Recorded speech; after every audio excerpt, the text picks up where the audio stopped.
Well, hello, hello, hello. How are you today on this beautiful, very beautiful day that the Lord has made?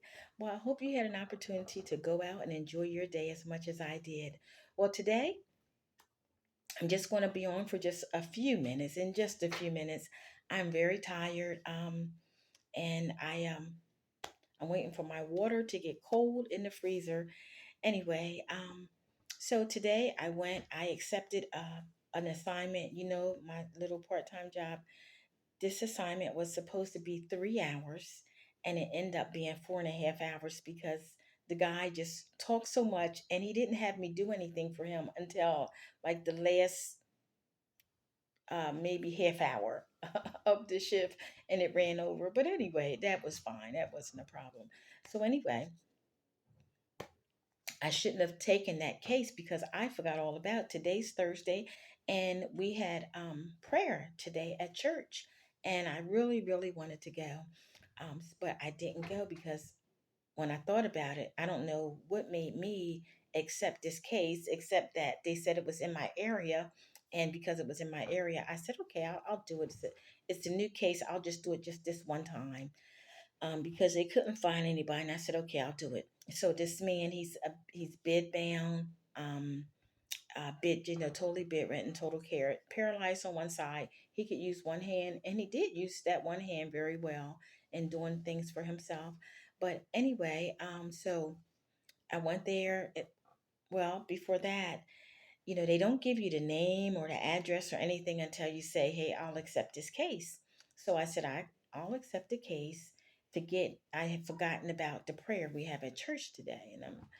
And I really feel bad about that. But anyway, I accept the case. So then when they sent me the information, his name and his address, I said, I know this man. We used to do health fairs together, years ago. I used to pick him up. So I remembered his address. He doesn't live far from me, and I remembered his address. And I called the agency. I said, I know him. Well, they said, was there any problem? I said, no, we got along just fine. But I don't know if he would feel comfortable for me, doing his care. He's totally bedbound. He wears diapers now. And so they, the agency did not want to, hear that. They listen, you're assigned to it. It's just for one day. He'll be fine. So I said, okay. So I went there, and he did not remember me. And I am so thankful. I just remembered him by his name and his address. And I thought for sure he might would remember my name, but he didn't.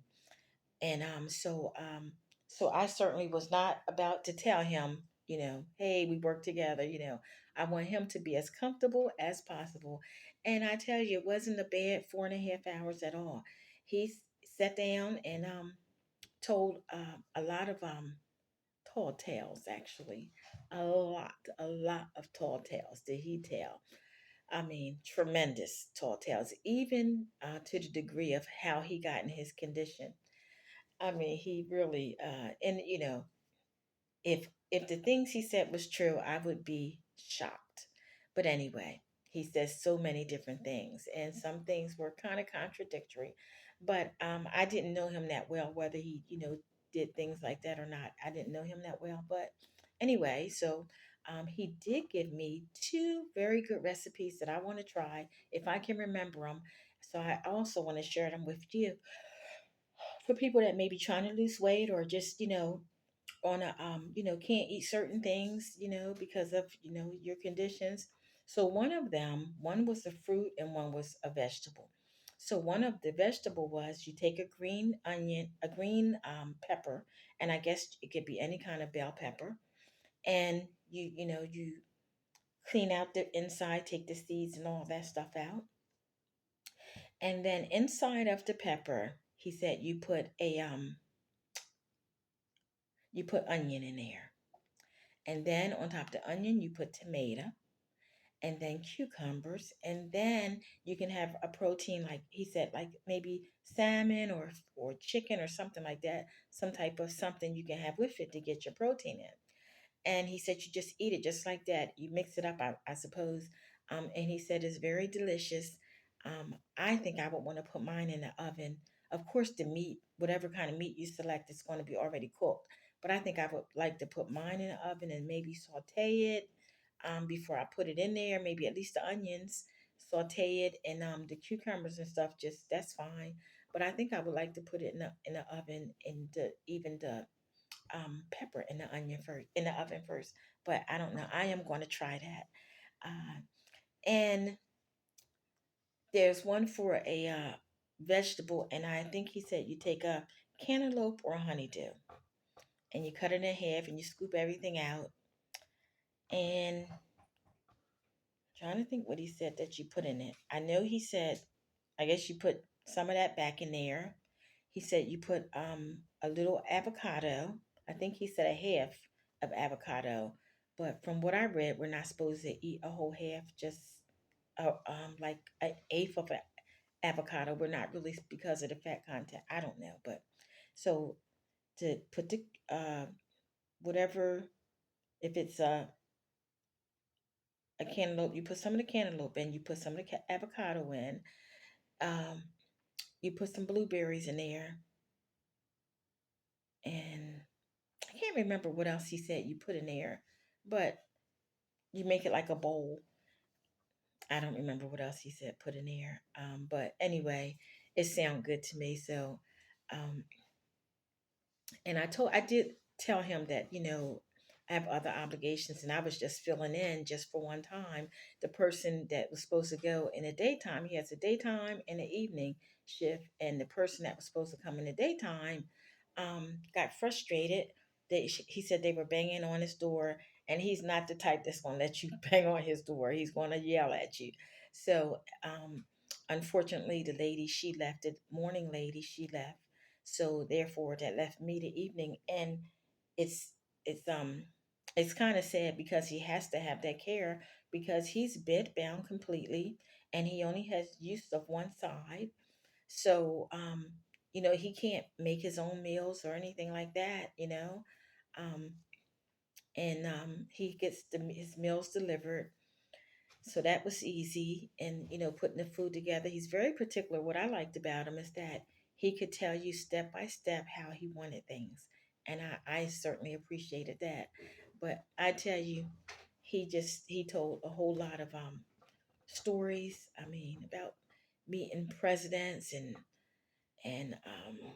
meeting just famous people, and he just said a whole lot. He just said a whole lot of things that just wasn't true. Even like I said, the way he got into his condition. But who knows? Maybe it's true. I'm pretty sure it's not, because he said a whole lot of things. But anyway, it wasn't a bad shift.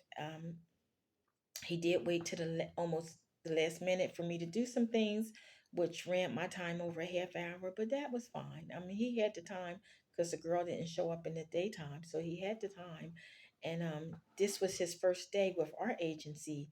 So he's been like that for 18 months, he said. So um, lets me know he's probably been through some agencies, because although he's a nice man, he really is a nice man. And he's very talkative. You're not going to talk, he's going to talk. But if something don't go quite right, he's going to get an attitude, and he's going to let you know it. Because I had to measure his urine, and I could not get. Now I've measured urine before, but it has been some years. But his urine thing, I could not get that thing unsnapped for nothing. And he's like, well, nobody's never had a problem with it but you. And well, I'm gonna call your agency and ask them to give y'all training. He was getting really, really irritated. So I said, well, let me get a piece of tool or something to go in between that, because the tube that holds the urine, um, I couldn't get that loose because he told me, I'm like, does it break it loose? He's like, no, it doesn't. So he's like, you're going to break it. So that's why I didn't pull on it real hard. So I just got a tool, a pair of pliers to open it up, and everything went well. But, it, it is what it is. But he's a very nice man. And he said, well, the thing that another reason why I wouldn't go back to him is because, um, he started calling me like honey or baby or something, some type of term. of endearment that I felt was inappropriate. And and he was saying, I know if we had went to school together, we would have, me and you would have went out for dinner, we would have had conversations, and I'm just not comfortable with that. Um, you know, and and then I have to handle his personal care. Like I said, he's in diapers and things like that. So I definitely wasn't comfortable with that. Um, and I didn't know, if he got really comfortable, what would be next. And then some of his jokes were just a tad bit going in the wrong direction. So I didn't know that was my first day. Like I said, he didn't remember me, so I didn't know if he, what would happen next. But I had not intended on working with him anyway, just for one day, just filling in. And I shouldn't have done that because our church had prayer tonight. But I had forgotten about that until I accepted the assignment. And once I accepted the assignment, I had to keep my word. But anyway, all in all, it was a good shift, and I was happy to be of service. I wanted to give him some information, about other things that could help him, but he wasn't letting me get a word in, a word in. But he told me I can call him or I can stop by. Of course, he's in a whole house by himself, and yeah, he said I can call him or stop by. And I said, well, I didn't say whether I would or not because, um, but I told him if he wanted to call or text me, he could, you know. I understand that, people are lonely. I get it. I totally get it. He doesn't have any children. His wife died. I get it. But would I take care of him again? No. And if he calls me and says anything inappropriate, I wouldn't talk to him again either. And I just have no desire really to talk to him. But if someone's lonely and they need to, you know what? I know some other lonely people, they can talk together. So I could, hook him up or something. I don't know. But if he needs a conversation, but I just feel really bad for him because if Ace don't show up, he is really stuck in that bed. He cannot get out or anything. So I really, really feel bad for him. Um, but anyway, so I knew I had remembered some things about him, and I didn't know him that well, but I remember I used to give him rides, and I guess he could. I guess he was the type maybe that could get nasty. He never got nasty with me or got an attitude with me, but I remember someone that I believe that he did get that way with. But so, and when I couldn't, when I was having trouble open that catheter, whatever it's called, to get the urine, I had to measure that.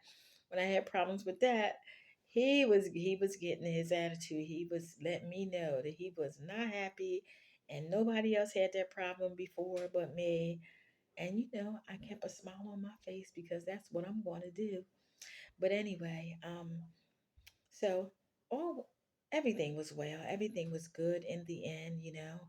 And he wanted to give me some of his food because when you get those free meals, I guess sometimes maybe they give you more than what you need. I don't know, but he gets the free meals. But I didn't want them, but I thought that was nice of him to offer because I don't know who I could even gave them to if I did take them. But anyway, all in all, it was a good day at work. All in all, it was a good day.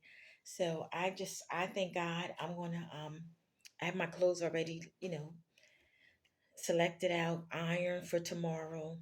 Um, but so June, this is the first day of June, and so I've determined that June I'm going to do a little extra hours here and there, and pay some things off that I need to pay off, just for the month of June. And then after that, July and August and moving forward, it's going to be all mine. So I'm excited about that. But I do have some goals to meet in June. I think also this month, my sisters and I were going we're going to Maryland. It's about 2.5 hours away. Then we're going to West Virginia, to our family, for a celebration. So we're going to do that later on this month. And